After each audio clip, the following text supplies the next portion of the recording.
لیکن اگر کوئی سستی کی وجہ سے نماز نہیں پڑھتا، صرف سستی کی وجہ سے نہیں پڑھتا، اللہ کا حکم جانتا ہے، اس کو کہا جائے آؤ نماز کو، تو وہ آگے سے مذاق نہیں کرتا یا نماز کا تمسخر یا استحقار نہیں کرتا، بلکہ بس اپنی سستی کی وجہ سے مسجد میں نہیں آتا۔ جو نماز کو ہلکا جانے، خفیف جانے، وہ بھی دائرہ اسلام سے خارج ہے اور کافر ہے۔ لیکن جو شخص اس کو اللہ کا حکم جانتا ہے اور اس کو پڑھنا اپنے اوپر ضروری سمجھتا ہے لیکن سستی کی وجہ سے پڑھ نہیں سکتا، تو اس کے بارے میں علماء کی آراء مختلف ہیں۔ حضرت امام اسحاق اور حضرت امام احمد رضی اللہ تعالی عنہما آپ تو فرماتے ہیں کہ ایسا شخص کافر ہے اور اس کو قتل کرنا واجب ہے۔ حضرت امام مالک کا قول ہے کہ، اور امام شافعی کا بھی یہی قول ہے، وہ بھی کہتے ہیں کہ اس کو قتل کیا جائے گا اور بطور حد قتل کیا جائے گا۔ حضرت امام اعظم امام ابو حنیفہ علیہ رحمہ آپ فرماتے ہیں کہ بے نمازی کو قتل نہیں کیا جائے گا، بلکہ اس پر تعزیر نافذ ہو۔ یہ حاکم وقت کی ثواب دید پر ہے کہ وہ اس پر کیا سزا دیتا ہے، اور فرمایا اس کو ساتھ قید کیا جائے گا اور توبہ کے لیے اس کو زور دیا جائے گا۔ اگر وہ توبہ کر لے تو اس کو قید سے باہر نکال لیا جائے گا، ورنہ اس کو قید رکھا جائے گا۔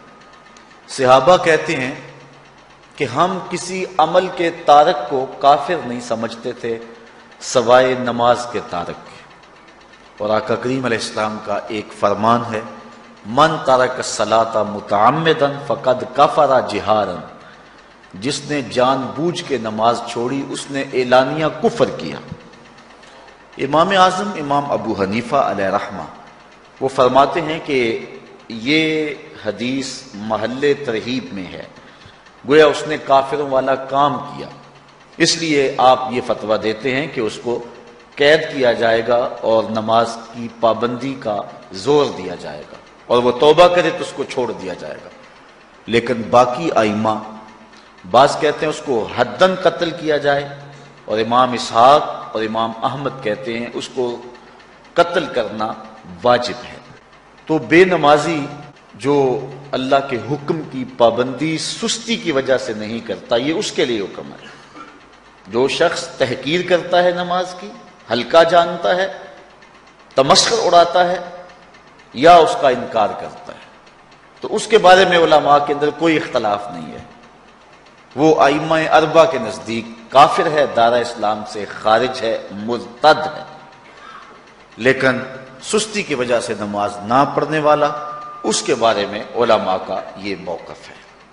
حضرت غوث اعظم الشیخ سید عبد القادر جیلانی علیہ رحمہ آپ فرماتے ہیں کہ بے نمازی کو مسلمانوں کے قبرستان میں دفن نہ کرو۔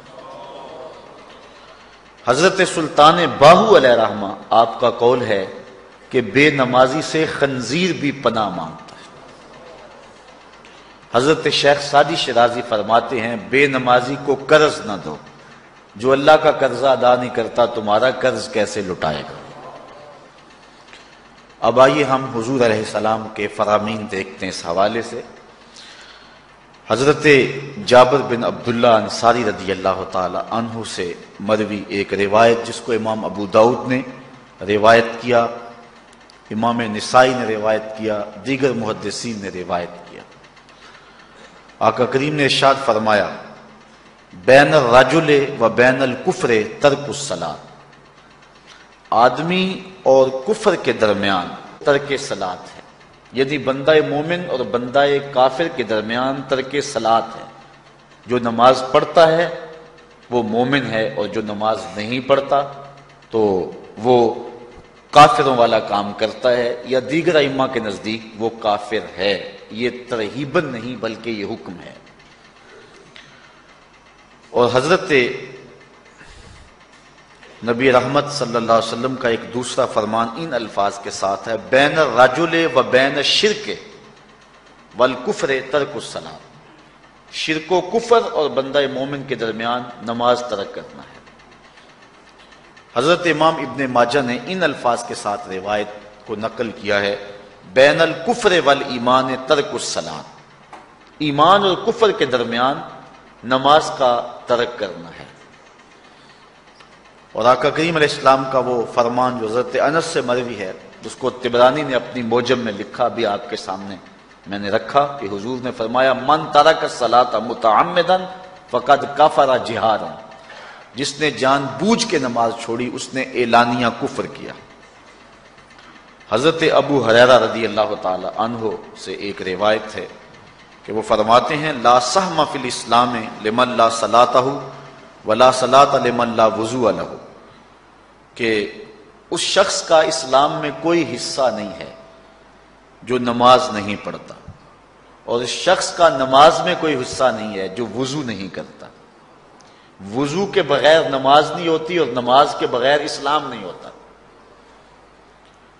اور اسی روایت کو بالفاظ دیگر حضرت عبداللہ ابن عمر رضی اللہ تعالی عنہ نے حضور سے یوں روایت کیا ہے، طبرانی نے اپنی موجم میں اس کو لکھا، لا ایمان لمن لا امانتہ ولا صلاۃ لمن لا طہور لہ ولا دین لمن لا صلاۃ لہ۔ حضور فرمایا کہ اس شخص کا ایمان نہیں جس میں امانت نہیں، اور اس شخص کی نماز نہیں جس کو پاکیزگی حاصل نہیں، اور اس شخص کا دین نہیں جس کو نماز نصیب نہیں۔ حضرت امام ابن ماجہ نے اس روایت کو اپنے الفاظ کے ساتھ روایت کیا ہے۔ حضرت بریدہ رضی اللہ تعالیٰ عنہ اپنے باپ سے روایت کرتے ہیں اور وہ حضور سے روایت کرتے ہیں۔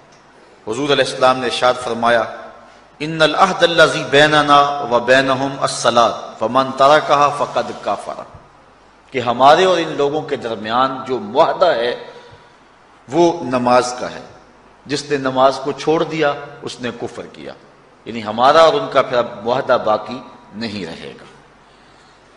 حضرت امام بخاری نے روایت نقل کی ہے، حضور نے ارشاد فرمایا من ترک الصلاۃ العصر فقد حبط اعمالہ، جس نے عصر کی نماز چھوڑی اللہ اس کے سارے عمل برباد کر دیتا۔ حضرت ابو ہریرہ رضی اللہ تعالی عنہ سے روایت ہے جس کو امام ابن ماجہ نے اور امام نسائی نے روایت کیا ہے، وہ حضور سے روایت کرتے ہیں، بڑی مشہور روایت ہے۔ حضور نے ارشاد فرمایا ان اول ما یحاسب به العبد بصلاتہ فان صلحت فقد افلح وانجح وان فسدت فقد خاب وخسر۔ فرمایا قیامت کے دن بندے سے سب سے پہلا حساب نماز کا لیا جائے گا، اگر اس کی نماز ٹھیک ہو گئی تو وہ فلاح پا گیا، اگر پہلا تول ٹھیک آ گیا تو وہ کامیاب ہے، وانجح اور نجات پا گیا، وان فسدت فقد خاب وخسر، اور اگر پہلا تول ہی ٹھیک نہ ہوا تو پھر وہ ذلیل و رسوا ہو گیا۔ حضرت عبادہ بن صامت رضی اللہ تعالیٰ عنہ سے ایک طویل روایت ہے، وہ کہتے ہیں کہ حضور علیہ السلام نے مجھے 7 چیزوں کا حکم دیا، مجھے وصیت کی کہ ان 7 کاموں کو کرنا ہے۔ ان کے اندر جو دوسری چیز تھی وہ حضور نے یہ ارشاد فرمائی وَلَا تَتْرُكُوا الصَّلَاةَ مُتَعَمِّدِينَ فَمَن تَرَكَهَا مُتَعَمِّدًا فَقَدْ خَرَجَ مِنَ الْمِلَّةِ، کہ جان بوجھ کے کبھی نماز نہ چھوڑنا، جس نے نماز چھوڑی وہ ملت اسلامیہ سے نکل گیا۔ اور حضرت معاذ بن جبل رضی اللہ تعالی عنہ سے بھی ایک طویل روایت ہے کہ حضور نبی رحمت صلی اللہ علیہ وسلم نے ان کو 10 وصیتیں کی تھی حصول برکت کے لیے۔ یہ ساری حدیث میں آپ کے سامنے رکھ دیتا ہوں۔ کہتے ہیں اوصانی رسول اللہ صلی اللہ علیہ وسلم بعشر کلمات، حضور نے مجھے 10 باتیں ارشاد فرمائیں، حکمت سے بھری اور رحمتوں سے بھری ہوئی ایک ایک بات ہے، ان کے بول بہاروں جیسے اور اصحاب ستاروں جیسے۔ تو اتنا خوبصورت کلام، لہو خورشید کا ٹپکے اگر ذرے کا جگر چیر۔ حضور نے 10 باتیں حضرت معاذ بن جبل رضی اللہ تعالی عنہ کو بطور وصیت ارشاد کی۔ کہتے ہیں کالا، حضور نے مجھے کہا، ارشاد کیا لا تشرک باللہ شیئا وان قتلت وحرقت، اللہ کے ساتھ کسی کو شریک نہ ٹھہرانا، اگرچہ تجھے قتل بھی کیا جائے اور تجھے آگ میں جلا بھی دیا جائے، کبھی بھی اللہ کے ساتھ شریک نہ ٹھہرانا۔ دوسری بات حضور نے مجھے یہ ارشاد فرمائی، وَلَا تَعْصِ وَالِدَيْكَ وَإِنْ أَمَرَاكَ أَن تَخْرُجَ مِنْ أَهْلِكَ وَمَالِكَ، کہ اپنے والدین کی کبھی نافرمانی نہ کرنا، اگرچہ تجھے حکم دیں کہ اپنے مال کو اور اپنے بچوں کو لے کے گھر سے نکل جا، تو کہا یہ کر لینا، نکل جانا، لیکن والدین کی نافرمانی نہ کرنا۔ تیسری بات حضور نے ارشاد فرمائی، وَلَا تَتْرُكَنَّ صَلَاةً مَكْتُوبًا مُتَعَمِّدًا فَإِنَّ مَنْ تَرَكَ صَلَاةً مَكْتُوبَةً مُتَعَمِّدًا فَقَدْ بَرِئَتْ مِنْهُ ذِمَّةُ اللَّهِ۔ فرمایا اے معاذ بن جبل، فرض نماز جان بوجھ کر کبھی بھی نہ چھوڑنا، زندگی میں کبھی نہ ہو کہ تجھ سے فرض نماز چھوٹے، اس لیے کہ جس نے فرض نماز جان بوجھ کے چھوڑ دی، اللہ اور اس کے رسول نے اس سے اپنا ذمہ اٹھا لیا، اب وہ جدھر مرضی جائے، اللہ نے جو ذمہ لیا ہوا ہے مومن کا، اللہ اٹھا لیتا ہے۔ چوتھی چیز حضور نے جو ارشاد فرمائی، وَلَا تَشْرِبَنَّ خَمْرًا فَإِنَّهُ رَأْسُ كُلِّ فَاحِشَةٍ، اے معاذ بن جبل، زندگی میں کبھی بھی شراب نہ پینا، ہر بے حیائی کی جڑ ہے اور بنیاد ہے شراب۔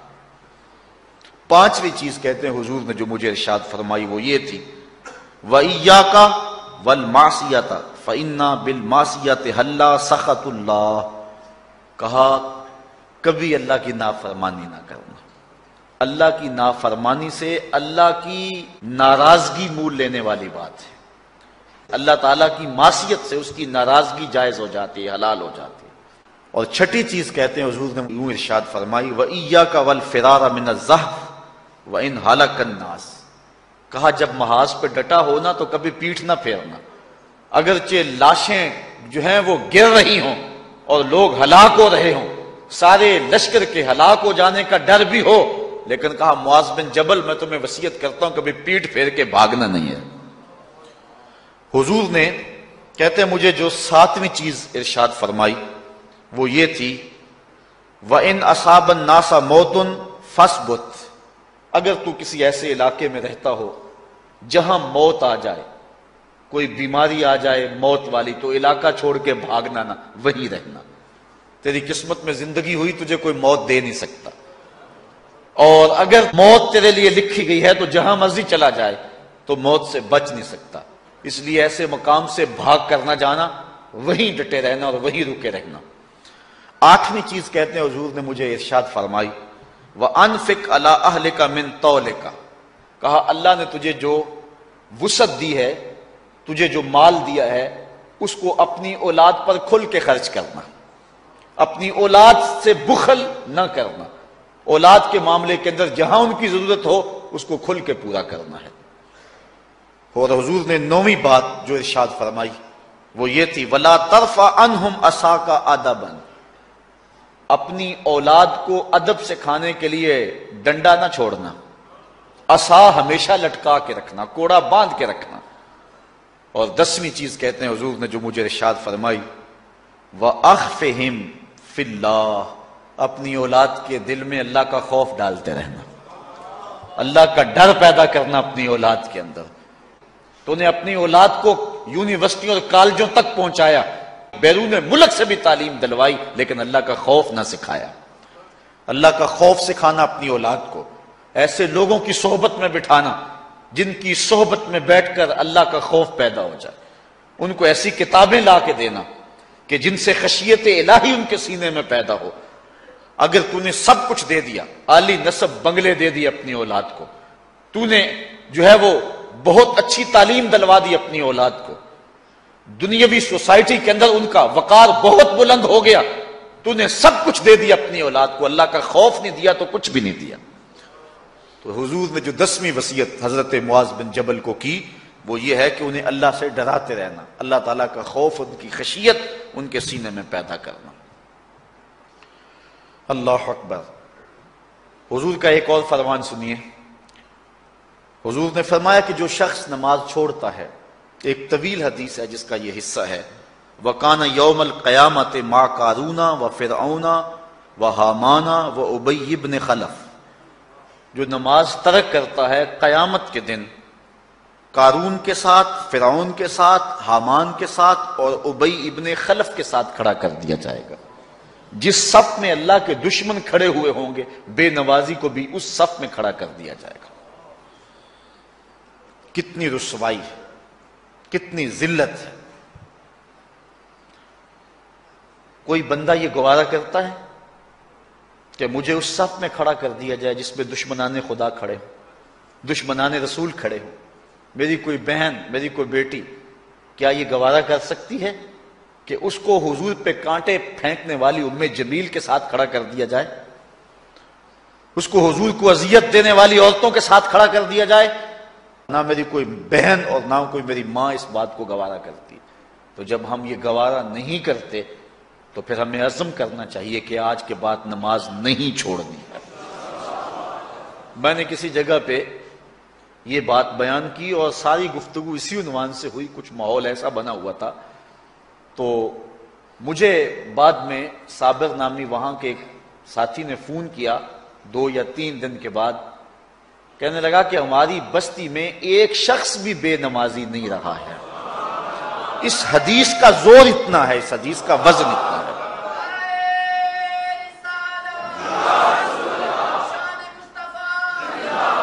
تو کوئی شخص یہ گوارا کرتا ہے کہ مجھے دشمنان خدا کی صف میں کھڑا کر دیا جائے، جن دشمنوں کے چہروں پہ تارکول ملی ہوئی ہوگی اور ان پر لعنتیں برس رہی ہوں گی، اور دنیا کے اوپر سب سے رسوائی زیادہ ان لوگوں کو ہوگی، تو کوئی شخص بھی یہ گوارا نہیں کرتا۔ ہم تو ان کے سائے سے بھی بچنا چاہتے ہیں۔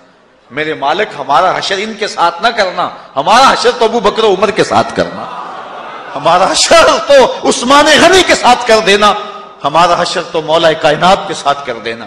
مالک، ہمارا حشر بریلی کے امام احمد رضا کے ساتھ کر دینا، ہمارا حشر امام غزالی کے ساتھ کر دینا، بلال حبشی کے ساتھ کر دینا۔ ہماری آرزویں تو یہ ہیں، ہماری تمنائیں تو یہ ہیں۔ ہم تو کہتے ہیں مولا کل قیامت کے دن اٹھیں تو داتا کے قدموں میں اٹھیں، خواجہ اجمیری کی چوکھٹ سے اٹھیں، ہم اٹھے تو شاہ نقشبند بخاری کا جلوس آگے ہو، ہم اس جلوس کے ساتھ شامل ہوں، خواجہ معین الدین چشتی کی غلامی میں اٹھے، ہم حضرت غوث اعظم کی نوکری میں اٹھیں، حضرت شیخ شہاب الدین کی نوکری میں اٹھیں۔ تو ہماری آرزویں تو یہ ہیں، ہماری تمنائیں تو یہ ہیں، لیکن اگر ہم یہ چاہتے ہیں کہ ہم ان لوگوں کے ساتھ اٹھیں تو پھر ایک نماز بھی ترک نہیں کرنا ہوگا، اور اگر نماز ترک ہو گئی تو کتنی بڑی سزا ہے، کتنی بڑی رسوائی ہے، کتنی بڑی ذلت ہے، اور یہ آپ کے رسول کا فرمان ہے۔ اللہ اکبر، کہ قیامت کے دن وہ شخص جو نماز نہیں پڑھتا، قیامت کے دن اس کو دشمنان خدا کی صف میں کھڑا کر دیا جائے گا۔ یہ ہو نہیں سکتا کہ ہم نے یہ حدیث سن لی اور اب نماز قصدن چھوڑیں۔ آج عزم کر کے اٹھیں، اور اولاد نہیں آئی، بیٹیاں نہیں آئیں، گھر والے نہیں آئے، لیکن جا کے اس بات کو گھر میں نافذ کرنا ہے، اس کو حکمن نافذ کرنا ہے گھر کے اندر۔ ہمارا گھر ہو رسول اللہ کی امتی کا اور گھر میں کوئی بے نماز ہو، یہ حکم دینا ہے، وَأْمُرْ أَهْلَكَ بِالصَّلَاةِ، فرمایا اپنے گھر والوں کو نماز کا حکم دو۔ اس گھر میں نحوست ہوتی ہے جس گھر میں بے نمازی ہوتے ہیں۔ اس لیے آج ہم یہاں سے عزم کر کے جانا ہے کہ آج کے بعد ہم نماز نہیں چھوڑیں گے انشاءاللہ۔ اتنے زور سے کہو کہ شیطان کا کلیجہ پھٹ جائے۔ اللہ ہماری اس انشاءاللہ کو قبول کرے، قبول کرے۔ اللہ ہم کو پنجگانہ سجدے کی توفیق دے۔ کتنا بد نصیب ہے شخص کہ جس کی پیشانی اس کی حضور جھکتی نہیں، سارا دن کبھی کسی کو سیلوٹ کرتا ہے، کبھی کسی کو سیلوٹ کرتا ہے، کہتا میرے اس سے بھی تعلق ہونے چاہیے، اس سے بھی واسطہ ہونا چاہیے، اس سے بھی رابطہ ہونا چاہیے، کبھی دنیا میں کام پڑ جاتا ہے، اس سے بھی تعلق رہنا چاہیے میرا۔ کہاں کہاں صبح سے لے کر شام تک سلوٹ مارتا ہے، ایک اللہ کے حضور نہیں جھکا جاتا۔ اقبال علیہ رحمہ کہتے ہیں ایک سجدہ جسے تو گراں سمجھتا ہے، 1000 سجدے سے آدمی کو دیتا ہے نجات۔ آؤ اللہ کے حضور بندگی کا سر جھکائیں۔ تو یہ کتنی عبرتناک جو ہے اور کس قدر جو ہے وہ فکر انگیز حدیث ہے۔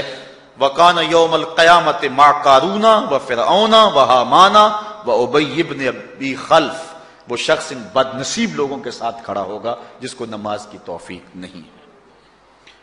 آپ نے حدیث علماء سے بارہا سنی، حدیث طویل ہے۔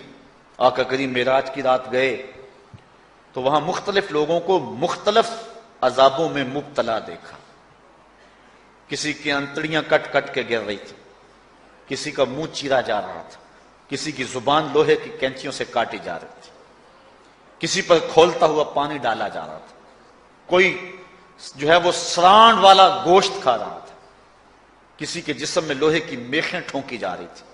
لیکن ایک قوم کو حضور نے دیکھا، ایک بھاری پتھر سے ان کا سر کچلا جاتا ہے اور پتھر کے واپس آنے تک دوبارہ صحیح ہو جاتا ہے، پھر کچلا جاتا ہے۔ تو حضرت جبریل امین سے حضور نے فرمایا کہ یہ کون لوگ ہیں؟ یا جبریلو من ہاؤلائے، یہ لوگ کون ہیں کہ ان کے سر پتھروں سے کچلے جا رہے ہیں؟ قال ہاؤلائے الذین تثاقلت رؤوسہم عن الصلاۃ المکتوبہ، کہا یہ وہ بد نصیب لوگ ہیں کہ فرض نمازوں سے جن کے سر بوجھل رہتے تھے، نماز پنجگانہ فرض بھی نہیں پڑھا کرتے تھے، یہ وہ بد نصیب ہیں، آج ان کے سر کوٹے جا رہے ہیں۔ یہ تھوڑی سی زندگی ہے، تھوڑی سی زندگی ہے، 60-70 سال بڑی زندگی ہو وہ مگر نصیب ہو جائے تو پتہ نہیں ہے کہ کل ہمارا آنے والا کہاں ہے۔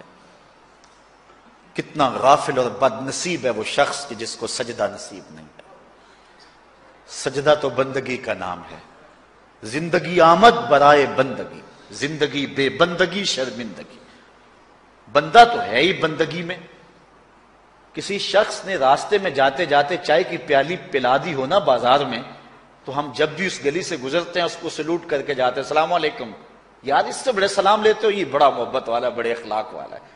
یار جس نے چائے کی پیالی پلا دی ایک مرتبہ، اس کو تو جاتے آتے سلام کر کے جاتے ہو۔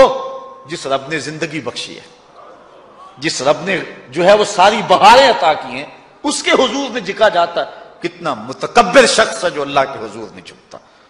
اللہ اکبر، کہا یہ وہ بد نصیب لوگ ہیں فرض نمازوں سے جن کے سر بوجھل رہا کرتے تھے۔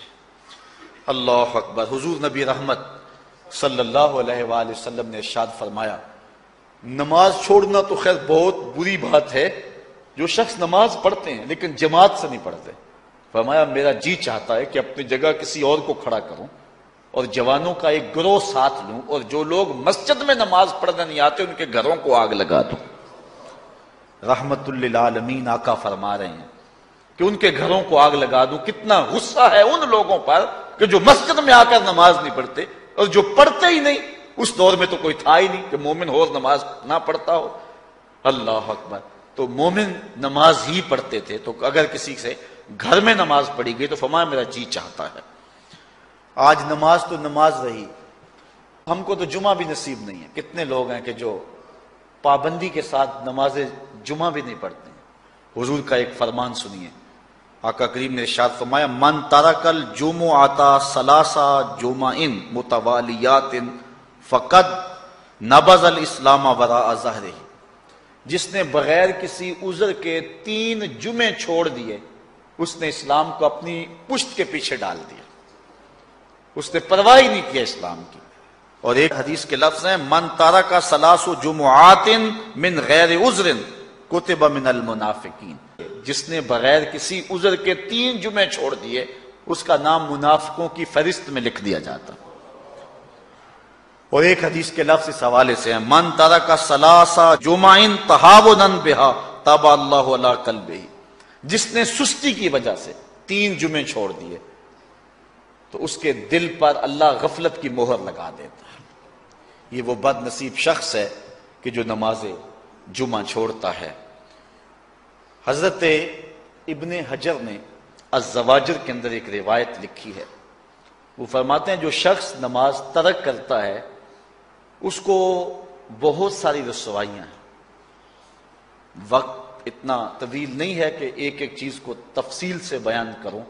وہ کہتے ہیں پہلی بات تو یہ ہے کہ اس کی عمر میں برکت اٹھا لی جاتی، دوسری بات اس کے چہرے سے صالحین کا نور اتار لیا جاتا، تیسری بات وہ کوئی بھی عمل کرے اس کا ثواب نہیں ملتا اس کو، یہ دنیا پر اس کو سزائیں ہیں۔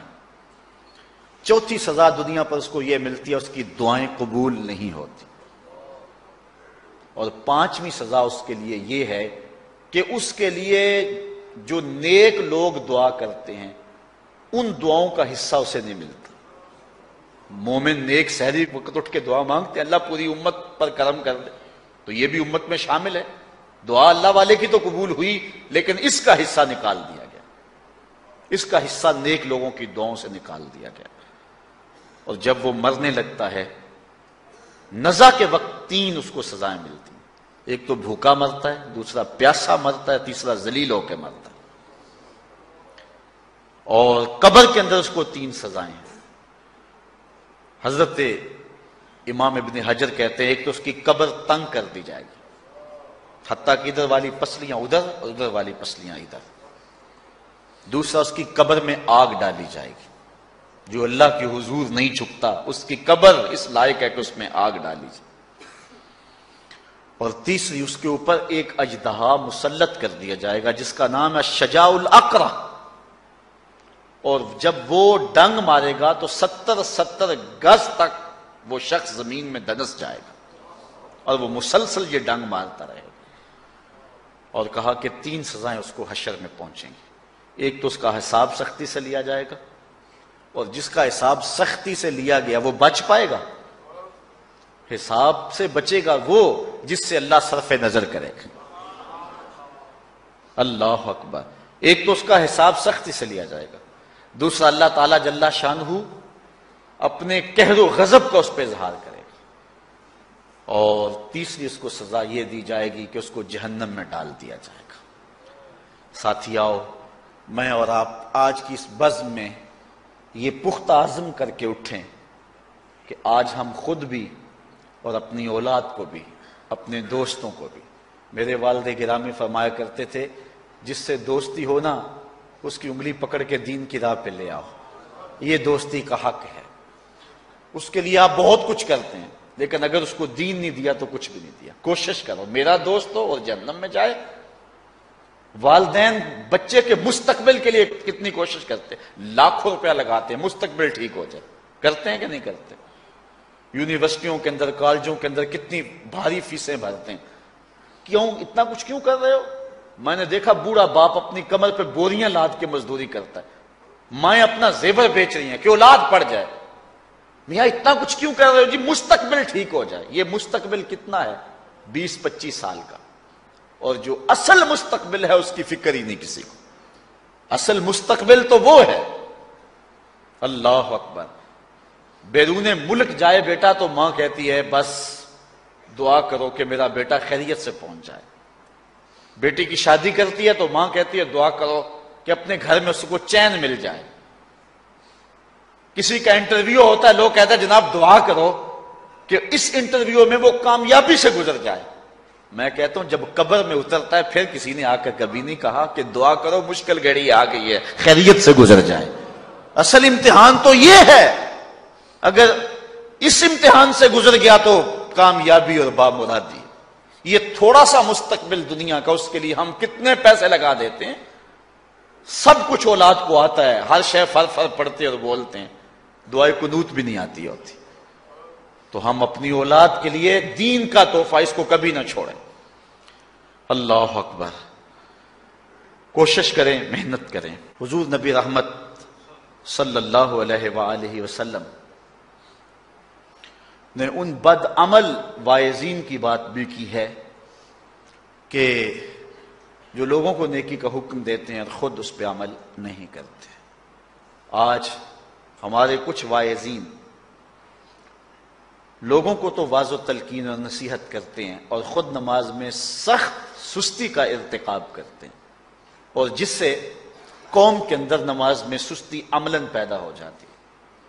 کوئی عرس کی تقریب ہو، کوئی محفل نعت ہو، کوئی جلسہ ہو، کوئی شادی کی تقریب ہو، نماز کے وقت کا پورا پورا خیال رکھا کریں اور اس بات کا لحاظ رکھا کریں۔ بلکہ ہمارے ہاں ایک عجیب سا فیشن ہے اور عجیب سی بات ہے، میں بڑا حیران ہوا کرتا ہوں کہ عشاء کے بعد جب جلسے ہوتے ہیں نا ہمارے مساجد کے اندر، تو مغرب سے اعلان شروع ہو جاتا ہے آج رات فلاں صاحب خطاب فرمائیں گے، اور پھر جب نماز عشاء ہوتی ہے تو ہمارا نقیب محفل کھولتا ہے لاؤڈ سپیکر اور وہ اعلان کرتا ہے حضرات جماعت ہو چکی ہے، اب مسجد میں آ جائیں۔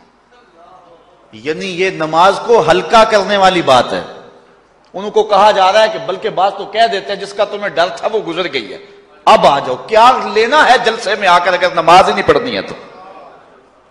ممبر و محراب کے جو ذمہ دار ہیں ان سے جو ہے وہ عجیب و غریب قسم کی جو ہے وہ حرکات سکنات سرزد ہو رہی ہیں۔ یہ جو جہل نقیبوں کا ایک غول آ گیا نا، یہ بھی ایک بہت بڑی مصیبت ہے۔ ایک تو بے تحاشا القاب، دوسرا دین کی روح سے ناشنائی۔ وہ کسی نے کہا تھا نا کہ پہلے حضرت غوث پاک ولی بناتے تھے، چور سے کتب بناتے تھے، آج کل ہم بناتے ہیں۔ کہا تم کیسے؟ کہا ہمیں پتا ہوتا ہے یہ چور بیٹھا ہوا ہے، ہم کہتے ہیں غوث زمان اور کتب دوران۔ بے تحاشا اور بے تکا انداز، اور پھر دین کی روح سے یہ ناشنائی کہ باقاعدہ اعلان ہوتا ہے جناب جماعت ہو چکی اب تو آ جاؤ۔ تو کیا کرنا ہے ساری رات جاگ کے اگر عشاء کی نماز ہی نہیں پڑھی تو نماز کو ہلکا کیا گیا ہے۔ اسی طرح جلسہ لمبا ہو رہا ہے اور نماز کا وقت سکڑ رہا ہے۔ ان چیزوں کا التزام کرنا ہے، ہم نے کوشش کرنی ہے۔ اور یہ بھی ایک مصیبت ہے کہ دربار بڑا اونچا ہے اور مسجد کے اندر جانوروں کی بینٹیں پڑی ہوئی ہیں۔ حیثیت تو مسجد کی ہے، دربار کی تو ثانوی حیثیت ہے۔ دربار پہ 3 کروڑ روپیہ لگا ہوا ہے اور مسجد میں چٹائیاں بھی موجود نہیں ہیں۔ اپنے بھی خفا مجھ سے ہیں بیگانے بھی ناخوش، کہ زہر حلاحل کو کبھی کہہ نہ سکا کند، بات وہی کہتا ہوں سمجھتا ہوں جسے حق، نئے ابلہ مسجد ہوں نئے تہذیب کا فرزند۔ ہم نے ان چیزوں کو دیکھنا ہے۔ اچھا، بعض والدین کی ایک سستی ہے، وہ آتے جناب تعویذ کر دو، ہماری اولاد نماز نہیں پڑھتی، بچے نماز نہیں پڑھتے، اور کہتے جی ہماری تو چلو گزر گئی، ہم تو نہیں پڑھتے، یہ تو پڑھیں۔ میں کہتا ہوں یہ کیوں پڑھیں جب تم نہیں پڑھتے؟ الولد سر لابیہ، بیٹا باپ کا راز ہوتا ہے۔ تم مجھ سے تعویذ لینے آگے ہو، گھر میں مصلی بچھا کے سجدہ کرو، تمہاری اولاد بھی تمہارے تتبع میں سجدہ کرنے کی عادت ڈال۔ حضور فرمایا بچے 7 سال کے ہوں تو انہیں مسجد میں لے جاؤ، 10 سال کے نہیں پڑھتے تو ان کو مار کے پڑھاؤ۔ اب اولاد ہوگی جوان، خود کبھی سجدہ کیا نہیں، اب کہتے ہیں شاید تعویذ سے کم چل جائے گا۔ جو تعویذ اللہ کے رسول نے تمہیں دیا تھا کہ 7 سال کے ہوں تو پکڑ کے انگلی مسجد کا راستہ دکھاؤ، 10 سال کے ہو جائیں تو مار کے پڑھاؤ، ان کے سینے میں اللہ کا خوف داخل کرو، ان کو قرآن کی تلاوت سکھاؤ۔ علموا اولادکم 3 خصال، اپنی اولاد کو 3 چیزیں سکھاؤ۔ حب نبیکم، ایک اپنے نبی کا پیار سکھاؤ، وحب اہل بیت ہی، رسول اللہ کے اہل بیت کا پیار سکھاؤ، وتلاوت القرآن، اور قرآن کا پڑھنا سکھاؤ۔ چھین لو سیڑیاں ان کے ہاتھوں سے گانے والی، چھین لو ان کے ہاتھوں سے جو ہے وہ ناول، اور ان کے ہاتھ میں قرآن دے دو۔ کتنے خوش نصیب دن تھے، گلیوں سے گزرتے تھے، گھروں سے قرآن کے پڑھنے کی آواز آتی تھی۔ آج پاپ میوزک کی صدائیں تو آتی ہیں، آج قرآن کی آوازیں نہیں آتی۔ تو یہ عجیب ہے جی، ہم نہیں پڑھتے یہ تو پڑھے۔ میں کہتا ہوں یہ کیوں پڑھیں جب تم نہیں پڑھتے ہو؟ تمہارے اوپر کیا اب فرض ساقط ہو چکا ہے بڑھاپے کی وجہ سے؟ تم بوڑھے ہو کے نہیں پڑھتے ہو، تمہاری اولاد تم چاہتے ہو جوانی میں پڑھ لے؟ تم خود اللہ کے حضور سجدہ کرو اور پھر دیکھنا تمہارے تتبع میں، تمہاری اتباع میں تمہاری اولاد بھی تمہاری پیچھے پیچھے ہوگی۔ اللہ اکبر۔ صاحب اس عنوان سے کہنے کے لیے بہت کچھ ہے۔ اللہ تعالیٰ جل شانہ اپنی رحمتیں عطا فرمائے۔ اعلی حضرت سے 2 لوگوں نے فتویٰ پوچھا۔ بریلی کا ایک محلہ ہے، محلہ ذخیرہ، اس میں ہادی حسن اور قرب محمد نامی لوگوں نے تنظیم بنائی نماز کی دعوت کے لیے۔ کچھ لوگ ان کی بات کو نہ سنتے، اعلی حضرت سے استفتاء کیا، فتاوی رضویہ کے اندر موجود ہے کہ ہم نماز کی دعوت دیتے ہیں، کچھ لوگ اس کے باوجود نہیں آتے، تو حکم شرعی کیا ہے؟ تو اعلی حضرت فرماتے ہیں کہ پہلے تو نرمی سے انہیں سمجھائیں، آؤ نماز کی طرف۔ نہیں مانتے، مؤثر لوگ ڈالیں جو ان کو کہیں۔ یہ تھے ہمارے کرنے والے کام، ہم کن جھگڑوں میں پڑے ہوئے۔ مؤثر معاشرے کے لوگ تلاش کریں اور ان کو سمجھائیں، جن کی وہ مانتے ہیں، ٹالتے نہیں، ان سے سمجھائیں ان کو۔ اور فرماتے ہیں اگر ان کے سمجھانے سے بھی نہیں سمجھتے تو فرمایا فتویٰ پھر یہ ہے ان سے بائیکاٹ کر دیں، ان سے ترک کلام کر دیں، ان سے گفتگو چھوڑ دیں۔ ہم نے تو کبھی بیٹوں سے نہیں چھوڑی گفتگو۔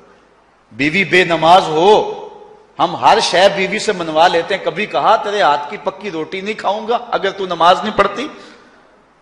کبھی بیٹا کہے امی تو نماز نہیں پڑھتی، میں تیرے ہاتھ کی روٹی نہیں کھاؤں گا؟ جو ماں بیٹے کے لیے سب کچھ کرتی ہے، کتنے دکھ جھیلتی ہے، کسی کے گھر کے برتن مانجنے پڑے وہ بھی مانجتی ہے، کیا بیٹے کی خواہش پہ نماز نہیں شروع کر دے گی؟ جب عادت ڈالے گی تو پھر اللہ دل میں بھی وہ محبت ڈال دے گا۔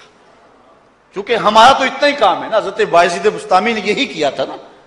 حضرت بایزید بسطامی علیہ رحمہ بسطام کے لوگوں کی تربیت کر رہے ہیں۔ کسی محلے کے کونے میں آ کر ایک فاحشہ عورت بیٹھ کے لوگوں کا دین ایمان اجاڑنے لگی۔ کسی نے کہا بایزید تیرا شہر لٹ رہا ہے، جس کو تو اشکوں سے سیراب کیا تھا اور سجدہ ہائے سحرگاہی سے جس شہر کو نور بخشا تھا، تیرا شہر لٹ رہا ہے۔ کہا کیا ماجرا ہوا؟ لوگوں نے کہانی سنائی۔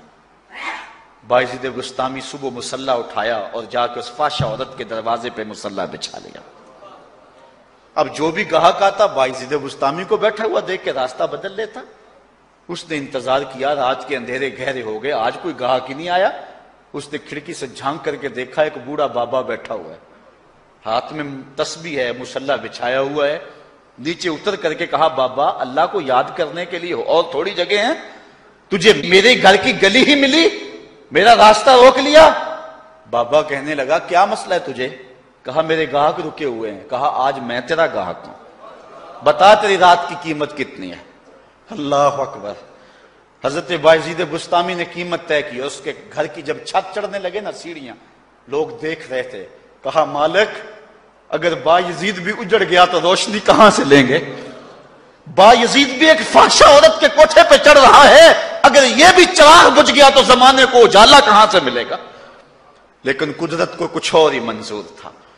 اس سے کہا مصلی بچھا لے، جو میں کرتا جاؤں وہ کرتے جانا۔ پہلے وضو کیا، اس نے بھی کیا، پھر مصلی پہ آئے، وہ بھی پیچھے کھڑی ہو گئی۔ پھر بایزید قیام کیا، اس نے بھی قیام کیا۔ پھر رکوع میں گئے، وہ بھی رکوع، قوما وہ بھی قومیں۔ جب سجدے میں حضرت بایزید گئے، وہ بھی سجدے میں، تو بایزید رو پڑے۔ کہا مالک بایزید کا اتنا ہی کام تھا کہ اس کا سر تیری چوکھٹ تک جھکا دے۔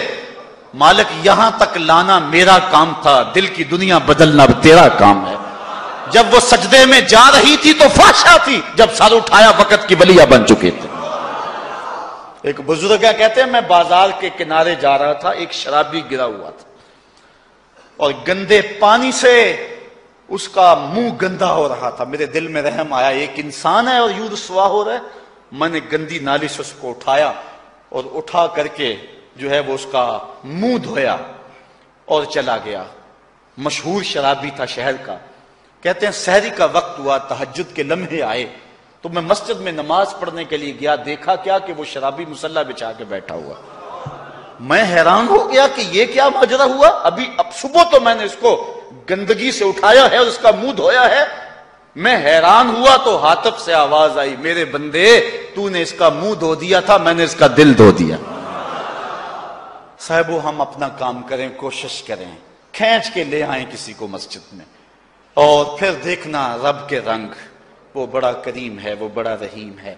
آئیے آج کی اس مجلس میں ہم یہ عزم لے کر کے جائیں۔ اپنے لیے میرا نہیں خیال کہ اس بڑے مجمع میں کوئی ایسا شخص